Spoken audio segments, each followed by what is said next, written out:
Traffic has resumed in the Istanbul Strait hours after it was suspended due to the breakdown of a cargo ship. Turkish officials have confirmed Lady Zehma has been towed away from the strait and is undergoing repairs.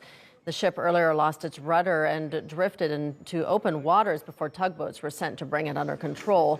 No injuries or damage have been reported. The 150-meter ship is carrying thousands of tons of corn from Ukraine to Italy.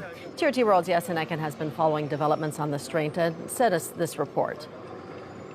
The Panama-registered ship, the Lady Zehma, was carrying thousands of tons of corn from Ukrainian ports as part of an agreement that was brokered by Ankara that essentially facilitated the export of much-needed food products to the global market. But in the late hours of Thursday, that ship was grounded in the Istanbul Strait, and for hours it tried to maneuver itself to get out of that sticky situation. However, ultimately the Turkish Coast Guard intervened and was able to dislodge the ship, and the ship now is in a dock along the exit or entrance of the Istanbul Straits, depending on where you're coming from. And it will remain there. As to whether or not it will undergo maintenance work is uncertain as it stands. We'll need to learn more about it from officials, but there's also the possibility that it could continue its journey to Italy. But there's a little bit of a controversy with respect to the maintenance work.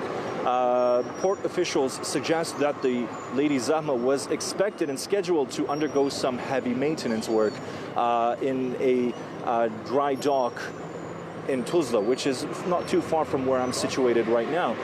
But it never happened, and as a result, the ship's rudders ultimately caved in and led to the incident.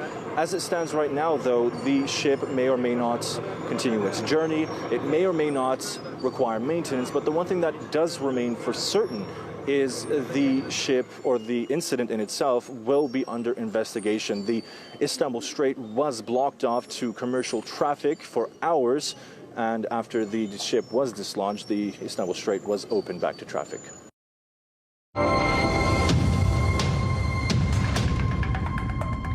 Argentinian authorities have detained a man after he appeared to point a gun